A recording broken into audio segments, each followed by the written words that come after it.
Hello প্রিয় শিক্ষার্থী বন্ধুরা, ইজি লিটারেচারের পক্ষ থেকে আমি আপনাদেরকে স্বাগত জানাচ্ছি। আর আপনারা দয়া করে আমার চ্যানেলটিকে সাবস্ক্রাইব করুন আর পাশের বেল আইকনটি অবশ্যই প্রেস করুন যাতে আমার পরবর্তী ভিডিওগুলো আপনাদের কাছে নোটিফিকেশন আকারে যায়। আর কথা না বাড়িয়ে আমি শুরু করতে যাচ্ছি আমার আজকের টপিকস। আজকে আমি আপনাদেরকে দেখাবো কিভাবে দিন, মাস, বছর থেকে আপনাদের অর্থাৎ কত বছর, কতদিন, কত মাস সেটা বের করা যায়। এটা অনেক সহজ। বিভিন্ন চাকরির ক্ষেত্রে এটা অবশ্যই লাগে। আচ্ছা ঠিক আছে, এবার আমরা চলে যাই আমাদের মেন জিনিসে। ধরুন আপনার বয়সটা হচ্ছে, এটা হচ্ছে আপনার বয়স। ধরুন এই নিচে যেটা আছে সেটা হচ্ছে আপনার বয়স, আর উপরে যেটা আছে সেটা হচ্ছে আপনার বিভিন্ন জব ইয়াতে অর্থাৎ রিকোয়ারমেন্টে যেটা দেয়া থাকে, অর্থাৎ বলা হয় যে এত দিন, এত মাস, এত বছরের মধ্যে আপনার বয়স কত তা দেওয়ার জন্য। মনে করেন যেটা আপনার বয়স, তাইলে সার্কুলারের মধ্যে যেটা লেখা আছে ওইটা প্রথমে লিখব এইভাবে, দিন, মাস, বছর দিয়ে তারপর আপনার বয়সটা নিচে লিখবেন। প্রথমে আমরা এখান থেকে শুরু করি। এখানে যেহেতু দেখা যাচ্ছে 24 থেকে কখনো 30 যায় না, তাহলে অর্থাৎ ছোটো সংখ্যা থেকে কখনো বড় সংখ্যা যায় না। এই কারণে আমাদেরকে অবশ্যই আমাদেরকে বড় করতে হবে। বড় করার জন্য আমরা সবসময় এক ধার নিই। এখন কার কাছ থেকে ধার নিবে? এদিকে তার কোনো সংখ্যা নেই, তাহলে আমরা এখান থেকে এক ধার নিতে পারি। অর্থাৎ এখান থেকে আমি যদি এক ধার নিই তাহলে কখনো সেটা 25 হয় না। অর্থাৎ এখানে দেখতে হবে 30, অর্থাৎ 30 দিনে এক মাস। এখানে আছে এক মাস।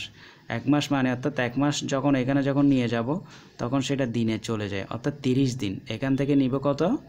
এক মাস নিব মানে এখান থেকে আমি 30 দিনটা নিব। তাহলে 30টা যদি নিয়ে নিই তাহলে এখানে কত হয়ে যায়? 54 দিন হয়ে যায়। তাহলে এখন দেখেন, যখন 54 হয়ে গেছে তখন অবশ্যই 54 থেকে 30 যাবে। তাহলে 54 থেকে 30 গেলে হয়ে যায় 24। এর পরবর্তী দেখেন এখানে 2 মাস হয়ে গেল। 2 মাস থেকে 6 মাস কখনো যায় না। এই কারণে আমাদেরকে কি করতে হবে? এখান থেকে এক নিতে হবে। এখান থেকে এক নেওয়া মানে 2 একে 3 কখনো হয় না, বা 3 একে 4 কখনো হয় না। এখান থেকে এক নেওয়া মানে আমি এখান থেকে 12 মাস নিচ্ছি, যেহেতু এটা বছরের গড়। তাহলে দেখেন এখান থেকে এক যখন নিব তখন অবশ্যই এটা আমাকে 12 মাস ধরতে হবে, যেহেতু এক বছর সমান 12 মাস। তাহলে এখানে 12 মাসটা যোগ হয়ে যাবে। এখানে অলরেডি কত আছে? 2 আছে, কারণ 3 ছিল, এক তো এখানে নিয়ে নিলাম।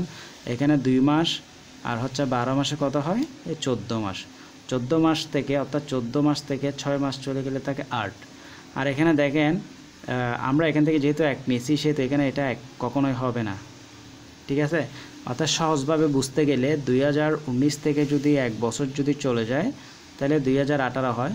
এই জিনিসটা আমরা অনেকে ভুল করে থাকি। অর্থাৎ আমাদের সবসময় মনে রাখতে হবে, ডিরেক্ট বছরটা যদি ধরি 2019 থেকে যদি এক বছর যদি চলে যায় তাহলে 2018 হয়। আর 2018 থেকে যদি আপনি ক্যালকুলেটারে যদি মাইনাস দেন 1992 তাহলে 26 বছর আসবে। অথবা আপনারা ডাইরেক্ট সরাসরি চাইলে বিগও করতে পারেন। সেটা হচ্ছে এভাবে দেখেন, এখানে কত আছে? এখানে 8 আছে, 8 থেকে 2 গেলে 6।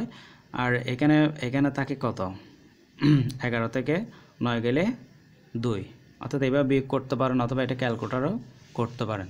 ধন্যবাদ।